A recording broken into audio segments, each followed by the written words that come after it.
Hello friends, welcome to all of you in our study channel, San Physics Classes and I am Abhishek Dubey. जैसा कि आप लोगों को पता है कि मैं अपना फिजिक्स का 11th चैप्टर या अपनी क्लास 9th की फिजिक्स का 11th बुक का 11th चैप्टर शुरू कर दिए हैं, जिसका नाम क्या है, वर्क एनर्जी एंड पावर, कार्य ऊर्जा और शक्ति। इसमें हमने 5 लेक्चर्स ऑलरेडी अपलोड कर दिए हैं, तो आज ये हमारा 6th लेक्चर होने वाला है, 6वां लेक्चर होगा। और जैसा कि आप लोगों को पता भी होगा कि हमने अपने सारे कॉन्सेप्ट जितने थे वो हमने आज तक के जो इसके पहले वाले वीडियो है लेक्चर नंबर 05 तक, उसमें सब कुछ कवर कर दिया है। और अब हमारे पास केवल और केवल पावर के इंटरेस्ट क्वेश्चंस करने हैं और उसके साथ साथ फिर एक्सरसाइज के क्वेश्चंस करने हैं, जो कि लगभग आगे के 3 वीडियो भी और बनेंगे, जिसमें से क्वेश्चन नंबर इंटरेस्ट क्वेश्चन और क्वेश्चन नंबर 1 to 6 या 7 जितना हो पाएगा उतना हम आज कर देंगे। और उसके बाद फिर 2 वीडियोस लगातार और बनेंगे और फिर हमारा ये चैप्टर जो है वो कंप्लीट हो जाएगा। हमने ये बात कई बार बताई है कि आपकी फिजिक्स का क्लास 9 के जो मेन चैप्टर जितने हैं उसमें से केवल यही एक चैप्टर जो है थोड़ा अच्छा था, तब अब है या था, जो भी आप कहें। बाकी इसके बाद चैप्टर जो है बहुत छोटे छोटे चैप्टर्स हैं, केवल लिख के याद करने वाले हैं। और बाकी जितने अच्छे अच्छे चैप्टर्स थे वो हमने पहले कंप्लीट कर दिए हैं, लेकिन पढ़ाएंगे हम पूरा, अब उसके लिए परेशान ना हो। तो चलिए आज का लेक्चर अपना शुरू करते हैं। तो इसमें हमें पढ़ना क्या क्या है, तो हम पहले इंटेक्स्ट क्वेश्चंस पढ़ लेंगे। इंटेक्स्ट क्वेश्चन एनर्जी और वर्क के हमने पहले से जो है वो कंप्लीट कर दिया है। तो आज हमारे कौन से होंगे, पावर के इंटरेस्ट क्वेश्चन पढ़ने हैं और उसके साथ साथ एक्सरसाइज पढ़नी है, एक्सरसाइज के क्वेश्चंस पढ़ने हैं। इसमें हम क्वेश्चन नंबर 1 से लेकर क्वेश्चन नंबर 7 तक आज जो अपना है कंप्लीट कर देंगे। और उसके बाद फिर अगले 2 लेक्चर्स में हम इसको पूरा कंप्लीट कर देंगे। आपके एक्सरसाइज में कुल मिलाकर 21 क्वेश्चन जो है वो दिए गए हैं, 21 क्वेश्चन। ठीक, तो चलिए शुरू करते हैं। तो इंटरेस्ट क्वेश्चन में हमारा पहला क्वेश्चन है कि जो कि पेज नंबर 156 पर है एनसीईआरटी बुक की आपकी। सो पहला क्वेश्चन है कि व्हाट इज पावर। पावर की हिंदी क्या होती है, शक्ति, मतलब कि शक्ति क्या है। तो ये सब हमने पहले पढ़ाया हुआ है, आप उससे से कॉपी कर सकते हैं पीछे वाले नोट्स से अपनी। तो देख दिया, फिर भी क्या होता है पावर, क्या होता है, the rate of doing work is known as power. कहीं आपको कंजप्शन ऑफ एनर्जी भी मिलेगा, एनर्जी को यूज करने के रेट को, दोनों सही है, वो भी सही है, ये भी सही है। और पावर इसका क्या होता है, P is equal to W/T, power is equal to W/T work done upon total time. तो ये तो हमने पहले लिखवाया था, बाकी आप यहाँ से नोट कर सकते हैं। क्वेश्चन नंबर 2 है कि व्हाट इज 1 वाट पावर। अब इसकी यूनिट क्या होती थी, वाट, WATT। तो और हमने उसमें आपको ये वाला क्वेश्चन भी करवाया हुआ है कि 1 वाट पावर को आप कैसे डिफाइन करेंगे। तो उसके लिए हमने ये ट्रिक बताई थी कि कहीं भी अगर आपको 1 यूनिट वाला डिफाइन करना हो तो आप दोनों को 1 करके उसके बाद उसी को अपने हिसाब से स्टेटमेंट में लिख दें। तो 1 वाट पावर के लिए क्या करना पड़ेगा हमें कि वर्क डन को कितना करना पड़ेगा, 1 जूल, टाइम को कर देंगे 1 सेकेंड। ये भी इतना हो जाएगा, तो वही जो पावर होगी हमारी, उससे पावर क्या कितनी हो जाएगी, किसके बराबर, 1 वाट के बराबर।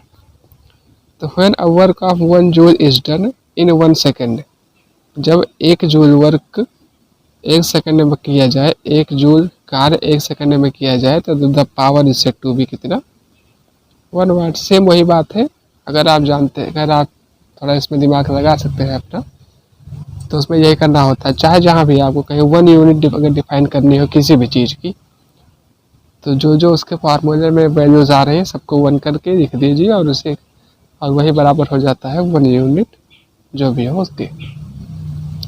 तो 1 वाट पावर हो गई। फिर क्वेश्चन नंबर 3, उसमें इंटरेस्ट क्वेश्चन में आपके लिखा हुआ है, पूछा है कि आ लैंप मतलब लाइट, कंज्यूम मतलब यूज करती है 1000 joule of electrical energy, 1000 joule electrical energy को कंज्यूम करती है इन 10 सेकेंड, 10 सेकेंड में। तो उसकी पावर कितनी है बताइए।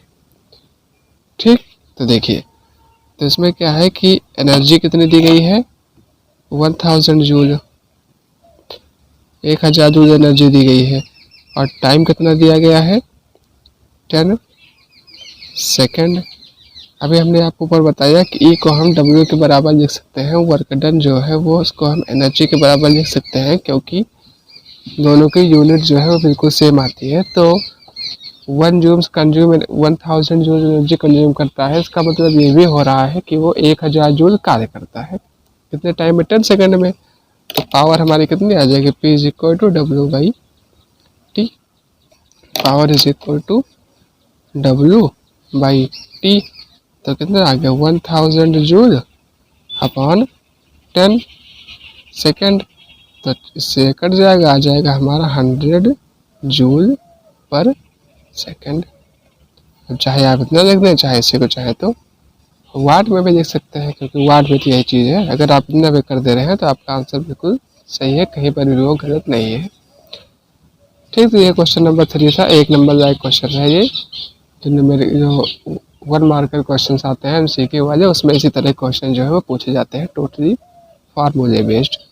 कि अगर आपको फार्मूला पता है और फार्मूले में कौन कौन सी चीज़ें कैसे रखनी है, अगर आप इतना जानते हैं तो आप उसे आसानी से कर ले जाएंगे। ठीक, क्वेश्चन नंबर 4 में पूछा है कि what is average power. Average power, average power की हिंदी क्या हो जाएगी, औसत शक्ति। औसत शक्ति क्या है ये हमें बताना है। तो औसत शक्ति क्या है, तो आप ये जानते होंगे कि जैसे कहीं पर भी एवरेज लिखा हो या औसत लिखा हो, तो इसका मतलब केवल इतना ही होता है कि उसमें क्या है कि जितने छोटे छोटे करके पॉइंट्स दिए गए हैं सबको ऐड करके और उसी को कितने बार है या इसी तरह से जिसके रिस्पेक्ट में पूछे उसी से डिवाइड कर दे, तो हमारा एवरेज जो है वो आ जाता है। तो पावर के एवरेज है, तो पावर का फार्मूला क्या होता है, P is equal to W by T. तो ऐसे हो जाएगा W1 by plus W2 upon W2 plus T2 W3 upon T3, इसी सबको ऐड कर दे तो यही हमारा क्या आ जाएगा, पावर एवरेज में आ जाएगी। नीचे आप चाहें तो इसे ए भी लिख दें, पावर एवरेज। तो यही यहाँ पर लिखा भी हुआ है, आप पढ़ सकते हैं कि व्हेन अ मशीन और पर्सन, कोई मशीन या कोई व्यक्ति डज करता है डिफरेंट अमाउंट ऑफ वर्क, अलग अलग मात्रा में कार्य, और यूजेस एनर्जी या एनर्जी कंज्यूम करता है in different interval of time. देखिए यहाँ पर क्या हुआ है, in different interval of time, इसमें टाइम को भी अलग अलग बता दिया, मतलब डिफरेंट अमाउंट ऑफ वर्क है और डिफरेंट इंटरवल ऑफ टाइम है। तब क्या है कि the ratio between total work और energy consumed in the total time is known as average power. यह चीज़ जो हमने यहाँ पर लिखा हुआ है, यह चीज़ यहाँ पर भी है। अगर आप ये फार्मूला नोट कर सकते हैं, अगर आप इसे नहीं लिखना चाहते तो आप ऐसे लिख सकते हैं कि total work upon total time बराबर P एवरेज पावर। तो वही चीज़ है, दोनों सेम, से ये भी थी वही है, ये भी वही है।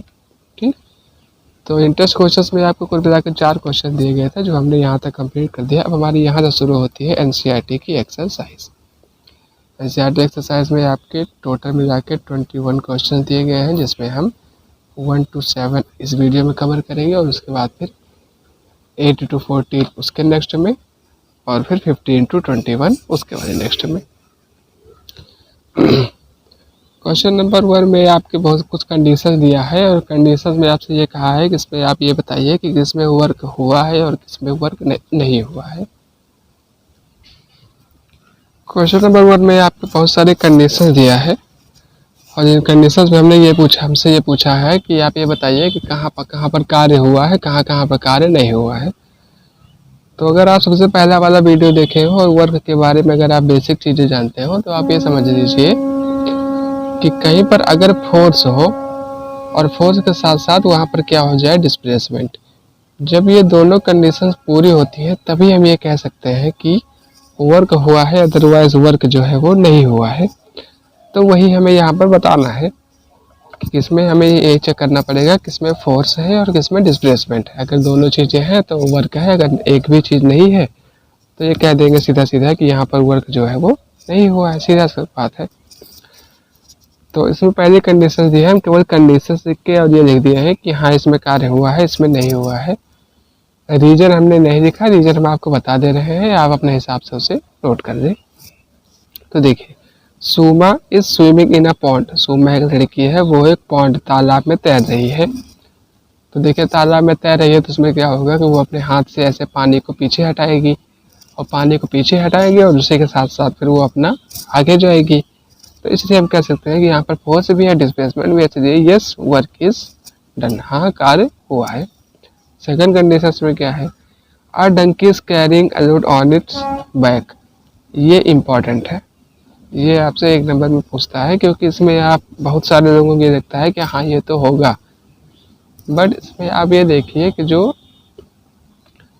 फोर्स है वो, अगर मान लीजिए कि ये कोई गधा है, डंकी इसमें लिखा हुआ है, डंकी के ऊपर कोई लोड रखा हुआ है, लोड मतलब कि कोई सामान भारी वस्तु, उसका फोर्स जो है वो नीचे की तरफ होगा, लेकिन डंकी का डिस्प्लेसमेंट जो है वो आगे की तरफ होगा।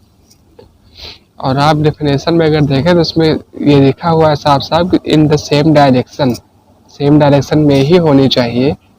वर्क वाली डेफिनेशन अगर आप ध्यान से पढ़ें तो उसमें लास्ट में ये शब्द आता है कि इन द सेम डायरेक्शन, लेकिन यहाँ पर क्या है, परपेंडिकुलर वाला रिलेशन है, एक ऐसे लग रहा है, एक ऐसे लग रहा है।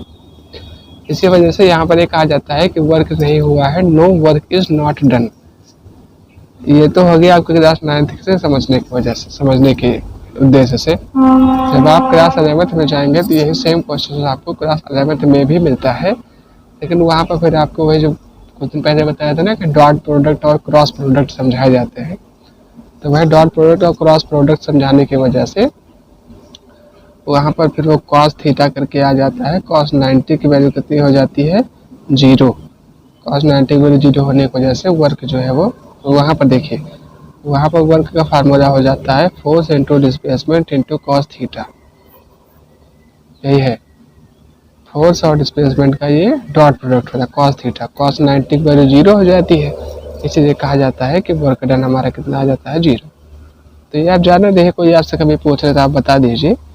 बाकी आपको केवल ये इतना लिखना है कि दोनों परपेंडिकुलर है, इन द सेम डायरेक्शंस नहीं है, इसी वजह से यहाँ पर वर्क क्या है वो नहीं हुआ है। बी हो गया। सी में कहा है अब विंड मिल, विंड मिल मतलब पवन चक्की, is lifting water from a well. Wind mill जो है, पवन चक्की जो है वो कुएं से पानी निकाल रहा है।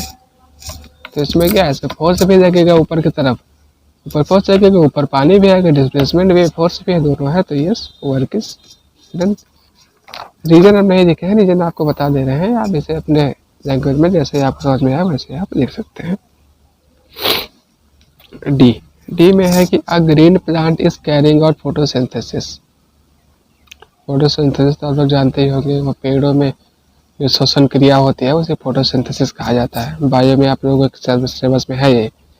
तो वही कहा है ग्रीन प्लांट फोटोसिंथेसिस कर रहा है, तो आप बताइए क्या यहाँ पर कार्य हुआ है, तो नहीं, यहाँ पर कार्य नहीं हुआ है, no work is not done. क्योंकि फोटोसिंथेसिस एक क्रिया है, उसमें हम कहाँ फोर्स और वो डिस्प्लेसमेंट कहाँ निकाल पाएंगे, तो नो। फिर एन इंजन में पुलिंग ट्रेन, ट्रेन के आगे इंजन लगा है, इंजन ट्रेन को खींच के आगे लेके जा रहा है। वर्क हो रहा है कि नहीं हो रहा है, बिल्कुल हो रहा है। इंजन फोर्स लगा रहा है आगे की तरफ, ट्रेन भी आगे की तरफ जा रही है। ठीक। F, food grains are dried in the sun. Food grain जैसे गेहूं वगैरह जब घर में धोया जाता है तो धोने के बाद उसे छत पर फैला दिया जाता है। छत पर फैलाने से क्या होता है कि वो सूख जाता है। फूड ग्रेन्स के लिए भी एग्जाम्पल है, और क्लॉथ्स कपड़ों के लिए भी एग्जाम्पल है। तो उसमें फोर्स थोड़ा लग रहा है, वो तो वाटर ठीक है ऊपर चला जा रहा है, लेकिन वहाँ पर वो माना नहीं जाता है। तो यहाँ पर क्या है, वर्क नहीं हुआ है। सेल बोट, सेल बोट मतलब कि मालवाहक जहाज इसे कहा जाता है। जैसे मालवाहक ट्रेन होती है, उसी तरह से मालवाहक जहाज, ये पानी वाले जो जहाज होते हैं, उनमें भी कुछ जहाज होते हैं, उनका काम केवल यही होता है कि वो एक जगह से दूसरी जगह पर ज़रूरत की वस्तुओं को लेके जाएं, पहुँचाएँ। तो इसमें क्या होगा कि अगर कोई सामान कहीं से जा रहा है और बोट है तो बोट फोर्स में लगाएगी तो वर्क हो जाएगा। ठीक है। जी में भी यस, 1 किस, नन। ये जी तक कंडीशन आपके क्वेश्चन नंबर 1 में दी गई थी। इसमें बेसिक क्या है वो हमने आपको बता दिया है, यस नो करके बता दिया है, रीजन आप अपने हिसाब से लिखें। ठीक, अब आ जाए क्वेश्चन नंबर 2। क्वेश्चन नंबर 2 में क्या है, देखिए एक बात ये बता दें कि इस चैप्टर में आपको न्यूमेरिकल्स के फार्मूले बहुत मिले हैं, वो बात ठीक है, लेकिन फिर भी आपके एनसीईआरटी के एक्सरसाइज में इससे न्यूमेरिकल जिस हिसाब से एग्जाम वो न्यूमेरिकल है, मतलब जिस हिसाब से फार्मूले हैं उस हिसाब से कम दिए गए हैं। इसलिए आपको अगर ये चैप्टर सही से पढ़ना है तो आपको इसके लिए बाहरी क्वेश्चन जो है या जिसे एक्स्ट्रा क्वेश्चन कहा जाता है वो आपको करना पड़ेगा। ठीक, अगर नहीं करेंगे तो आपकी इसकी सही से प्रैक्टिस हो नहीं पाएगी।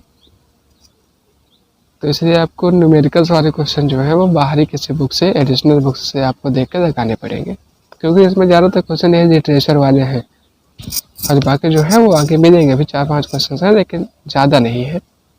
Question number 2।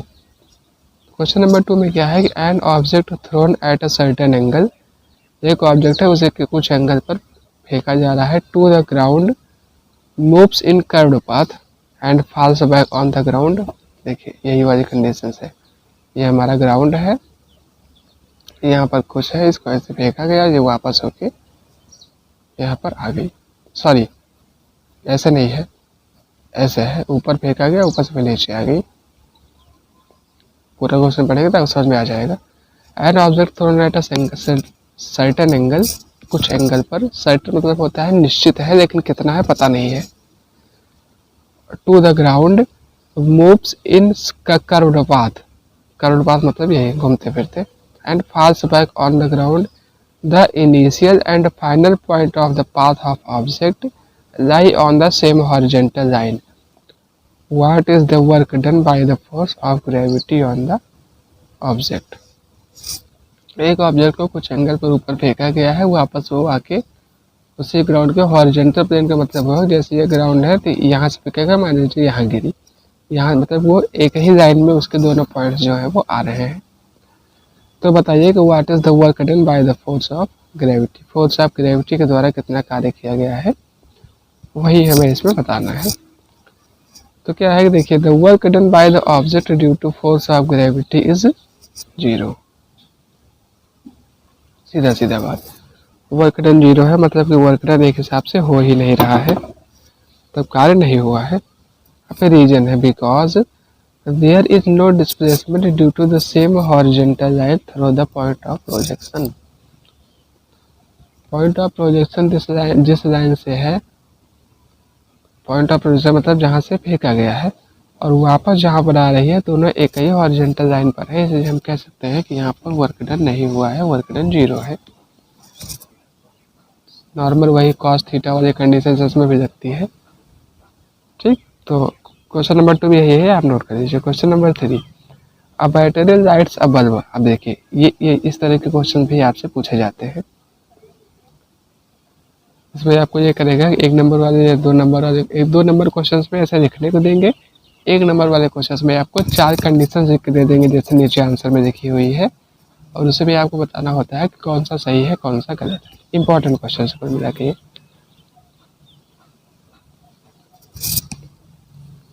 ठीक, तो देखिए इसमें कहा है कि अब बैटरी लाइट से बल्ब, एक बैटरी है एक बल्ब है, बैटरी से बल्ब को जोड़ा गया और बल्ब जल गई। तो कहा है कि describe the energy changes involve in the process. इस प्रोसेस में जो जो एनर्जी का चेंज हुआ है, मतलब एनर्जी हमने बताया था ना, डिफरेंट फॉर्म्स ऑफ एनर्जी होती हैं, उसी में से एक दूसरे में चेंज होती रहती है। और law of conservation of energy का मतलब क्या हुआ कि नया एनर्जी बनाई जा सकती है, नया एनर्जी खत्म की जा सकती है, या ओवरऑल जितने हैं वो बराबर ही रहेगी। तो देखिए इसमें क्या कौन कौन चेंज हो रहे हैं।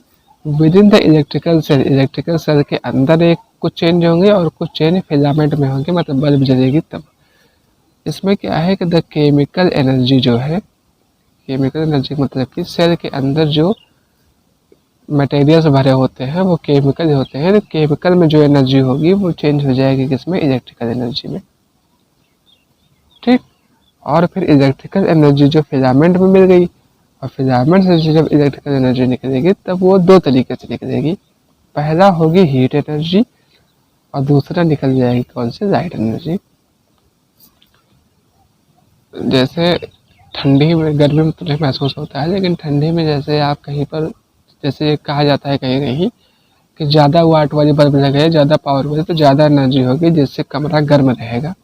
ठंडी में होता है ना ऐसे, तो वही है यहाँ पर कि हीट एनर्जी और लाइट एनर्जी दोनों साथ साथ प्रोड्यूस होते हैं। लाइट मतलब उजाला, हीट मतलब गर्मी, ऊष्मा ऊर्जा, और इसे कहा जाएगा लाइट एनर्जी। ठीक, तो इसी तरह से यही चेंज, केमिकल एनर्जी तो इलेक्ट्रिकल, इलेक्ट्रिकल से फिर हीट और लाइट, ये इसमें एनर्जी चेंज इतने हैं क्वेश्चन नंबर 3 में। क्वेश्चन नंबर 3 भी हो गया। अब चलिए क्वेश्चन नंबर 4 की तरफ। क्वेश्चन नंबर 4 आपका न्यूमेरिकल वाला क्वेश्चन है। इसमें कहा है कि certain force acting on a 20 kilogram mass. Certain force है, कुछ फोर्स है, पक्का नहीं है कितना है, 20 किलो मास पर उसे लगाया जाता है। लगाने पर क्या होगा कि changes its velocity from 5 metre to 2 metre per second. उसकी पहले वेलोसिटी 5 मीटर पर सेकेंड थी, बाद में घट के 2 मीटर पर सेकेंड हो गई। देखिए इसमें नोट करते चलिए, समझ में आएगा।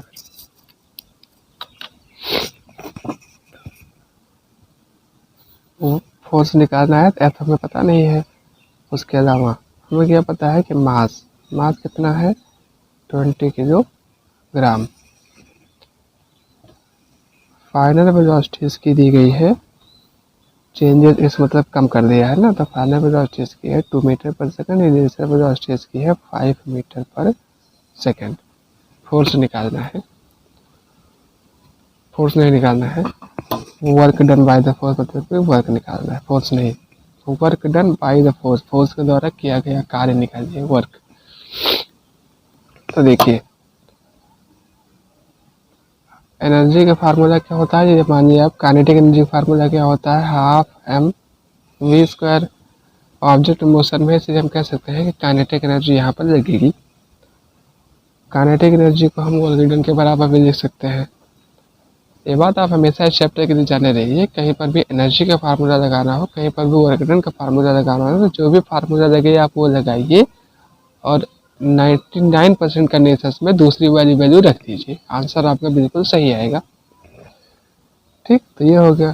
तो यहाँ से वर्क डन हमारा कितना आ जाएगा, हाफ एम, मास कितना है 20 किलोग्राम, इंटू वेलोसिटी किसको अगर करने के, वेलोसिटी हमारी यहाँ पर कितनी है 2, तो एक है v square minus u square, तो कितना आ गया, इससे एक कर गया तो आ गया 10 इंटू 5 का स्क्वायर माइनस 2 का स्क्वायर, 10 इंटू 25 माइनस 4 21, लेकिन माइनस में, सॉरी ये 2 वाला इधर आएगा, 5 वाला इधर जाएगा, तब यहाँ माइनस करके यहाँ प्लस कर दीजिए, ये माइनस ये प्लस, तो minus 21 into 10 joule is equal to minus 200। और ये हमने आपको पहले बताया था कि वर्क डन नेगेटिव का मतलब ये हुआ कि उसमें डिस्प्लेसमेंट जो है वो दूसरी डायरेक्शन में हो रहा है। तो ऑलरेडी आसान भी सकते हैं कि यहाँ पर अगर वेलोसिटी कम हो रही है, 5 से 2 हो रही है, तो इसका मतलब ये हुआ कि ब्रेक लगाए जा रहे हैं। ब्रेक लगाने का मतलब कि रुक रही है गाड़ी। ठीक, तो क्वेश्चन नंबर 4 आपका हो गया। पाया क्वेश्चन नंबर 5। क्वेश्चन नंबर 5 में लिखा है कि a mass of 10 kilogram is at a point A on table. एक टेबल रखी हुई है, टेबल पर 10 किलोग्राम मास का एक ऑब्जेक्ट ए पोजीशन पर रखा हुआ है। It is moved to point B, A point से बी पॉइंट पर ले जाया गया उसे। मान लीजिए टेबल है, टेबल मान लीजिए इस पॉइंट को एक आगे यहाँ पर कोई है, उसको ऐसे कोई ऑब्जेक्ट को ले जाके दोबारा बी पॉइंट पर रखा गया। If the line joining A and B is horizontal, what is the work done the object by the, यहाँ ऑन होगा, by work done on the object by the gravitational force, explain your answer. इसमें वही शब्द लिखा हुआ है कि horizontal, line joining A and B is horizontal. Horizontal कहीं पर भी आपको मिल जाए, अगर फाइनल और इनिशियल पोजीशन अगर आपको कहीं भी ये बता दें कि हॉरिजॉन्टल नहीं है, तब वहाँ पर वर्क डन आपका सीधा सीधा 0 होता है, बस। This is because the displacement and the force are perpendicular to each other, क्योंकि वो एक दूसरे के क्या है, परपेंडिकुलर है। ठीक, क्वेश्चन नंबर 5 ये आपका हो गया। अब आया क्वेश्चन नंबर 6 और क्वेश्चन नंबर 7। ये 2 क्वेश्चन और हो जाएंगे, फिर हमारा आज का ये लेक्चर खत्म हो जाएगा। क्वेश्चन नंबर 5, क्वेश्चन नंबर 6 में है the potential energy of a freely falling object, freely falling object free मतलब कि जो फ्री रूप से नीचे गिर रही हो, उसे कहा जाता है फ्री फॉलिंग ऑब्जेक्ट। फ्री मतलब फ्री रूप से, फॉलिंग मतलब गिरना, ऑब्जेक्ट मतलब वस्तु। Decreases progressively, does this violet the law of conservation of energy. पूरा क्वेश्चन पढ़िए। The potential energy of a freely falling object decreases progressively. कोई ऑब्जेक्ट है वो ऊपर से नीचे की तरफ फ्री रूप से गिर रही है ऐसे, और उसकी पोटेंशियल एनर्जी जो है वो लगातार घटती चली जा रही है। ये लिखा हुआ है potential energy decreases progressively. Progress मतलब जैसे जैसे आगे बढ़ी वैसे वैसे घटती चली जा रही है लगातार। तो इसमें ये कहा है कि does this violet the law of conservation of energy. तो क्या ये law of conservation of energy को वायोलेट कर रहा है, मतलब उसे कह रहा है गलत है। वाई, क्यों? तो law of conservation of energy का मतलब क्या होता था कि पोटेंशियल एनर्जी और काइनेटिक एनर्जी का सम जो है वो हमेशा इक्वल होगा ना। तो यहाँ पर आप ये समझ लीजिए कि जब पोटेंशियल एनर्जी घट रही है तो इसका मतलब ये होगा कि ई के काइनेटिक एनर्जी जो है वो लगातार बढ़ रही है। तो no, it does not violate the law of conservation of energy, नहीं कर रही है, because law of conservation of energy means that kinetic energy plus potential energy is equal to constant. So इस वजह से decrease in potential energy is added kinetic energy. Potential energy में जो बदलाव आ रहा है, जो घट रही है, वही उतने सेम अमाउंट में काइनेटिक एनर्जी में बढ़ जाएगी, काइनेटिक एनर्जी इंक्रीज कर जाएगी। काइनेटिक एनर्जी का मतलब क्या होता है कि जब कोई ऑब्जेक्ट चलती है, मोशन में होती है, तब वहाँ पर काइनेटिक एनर्जी काम करती है। जब वही ऑब्जेक्ट रुकी होती है तब वहाँ पर पोटेंशियल एनर्जी काम करती है। तो रुकने से धीरे धीरे चल रही है, नीचे आगे वेलोसिटी बढ़ती चली जाएगी, वेलोसिटी बढ़ती चली जाएगी, मतलब क्या हुआ कि पोटेंशियल एनर्जी घटेगी, काइनेटिक एनर्जी बढ़ेगी। सीधा सीधा कॉन्सेप्ट है। ठीक, तो यही इतना आपका है। ये क्वेश्चंस भी आपका अब तक क्वेश्चंस में इंपॉर्टेंट है। ये आपसे 2 नंबर में क्वेश्चन पूछ सकता है, क्योंकि बहुत बच्चों को लगेगा कि क्योंकि law of conservation of energy का उनका कॉन्सेप्ट ज़्यादा क्लियर ना होने की वजह से वो कह देते हैं कि हाँ कर रहा है, क्योंकि एनर्जी तो बराबर ही रहनी चाहिए। लेकिन जो पढ़े लिखे बच्चे होते हैं वो ये दिमाग लगाते हैं कि एनर्जी बराबर होनी चाहिए, लेकिन काइनेटिक एनर्जी और पोटेंशियल एनर्जी का सम ऐड, दोनों को जब ऐड करें तब वो बराबर आए। अकेले अकेले बराबर थोड़ी है, एक कम होगा दूसरे में ऐड होगा। सीधी सीधी बात यही इतनी है। पढ़ाते समय मैंने आपको बताया था कि जैसे मान लीजिए एक 3 और 2 है, 3 2 मिल के 5 हुआ, तो अगले में हो सकता है कि ये वाला 2 हो जाए, या ये वाला मान लीजिए 4 हो जाए, ये वाला 1 हो जाए, लेकिन सम हमेशा जो है वो 5 ही रहेगा। छोटी मोटी वैल्यूज बदलती रहेंगी। अब आया क्वेश्चन नंबर 7, आज की वीडियो का लास्ट। इसमें भी देखिए उसी तरह क्वेश्चन है जैसे हमने आपको पहले बताया था ना कि ये क्वेश्चन आते हैं एग्जाम में 1 नंबर क्वेश्चन में, वही वाला है। What are the various energy transformation. Various energy transformation, बहुत सारे, वेरियस मतलब काफ़ी, काफ़ी मतलब कुछ ज़्यादा, या क्या कहा जाता है, वेरियस मतलब होता है कि कुछ, एनर्जी ट्रांसफॉर्मेशन, ट्रांसफॉर्म का मतलब होता है कि ट्रांसफॉर्म, देखिए ट्रांसफॉर्म, ट्रांसफॉर्म मतलब होता है कि एक से दूसरे में बदल जाना। जैसे ट्रांसफार्मर लगा रहता है बिजली वाला, ये ट्रांसफार्मर आप क्लास 12 में बहुत अच्छे से पढ़ेंगे 12th में। ट्रांसफार्मर का काम ये होता है कि वो एक एनर्जी को दूसरे में ट्रांसफॉर्म कर दे, तो उसमें पढ़ाया जाएगा आपको। ट्रांसफॉर्म का मतलब होता है कि एक फॉर्म से दूसरे फॉर्म में बदल जाना। That occur when you are riding a bicycle. पीछे क्या था कि बैटरी से बल्ब जल रही थी, यहाँ पर क्या है कि साइकिल चलाई जा रही है, राइडिंग अ बाइसिकल। अब देखिए यहाँ पर क्या होगा, द केमिक, अब यहाँ पर पहले आपको ये समझना चाहिए कि हमारे पास एनर्जीज कौन कौन सी हैं, और जब आप समझ जाएंगे तो आप उसी हिसाब से जीतेंगे।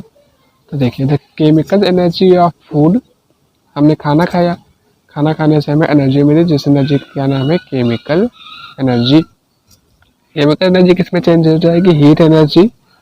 सबसे पहले आप साइकिल चलाएंगे तो आपका शरीर सबसे पहले गर्म हो जाएगी, एंड देन और उसके बाद मस्कुलर एनर्जी, और तब आपका थकान भी आपको आने लगेगी। मस्कुलर मतलब बॉडी। ऑन पैडलिंग, पैडल करते समय muscular energy changes to chemical energy. क्या हुआ, केमिकल एनर्जी फूड से मिली, वो चेंज हो गई हीट और मस्कुलर एनर्जी पे। आप ऐसे देख सकते हैं, समझ सकते हैं, या आप ऐसे भी समझ सकते हैं, खाना खाने से हमारे अंदर पावर आ जाएगी। तो गर्मी चाहे आप साइकिल चलाने के बाद वाले समझ लीजिए, चाहे वो उसके पहले वाले समझ, कहता है ना कि बहुत गर्मी है तुम्हारे अंदर, तो वही है कि चाहे आप उसे पहले वाली एनर्जी हीट समझ लें, चाहे बाद वाली हीट समझ लें, आएगी वो बीच ही में चाहे जो। तो हीट एनर्जी प्लस मस्कुलर मतलब बॉडी वाली एनर्जी, और वो बाद में चेंज हो जाएगी मैकेनिकल। मैकेनिकल मतलब क्या होता है, kinetic energy plus potential energy. जब इन दोनों का सम होता है तो उसे कह दिया जाता है मैकेनिकल एनर्जी, मशीन की एनर्जी। उसमें कुछ पार्ट्स रुके रहेंगे, कुछ पार्ट्स चलते रहेंगे।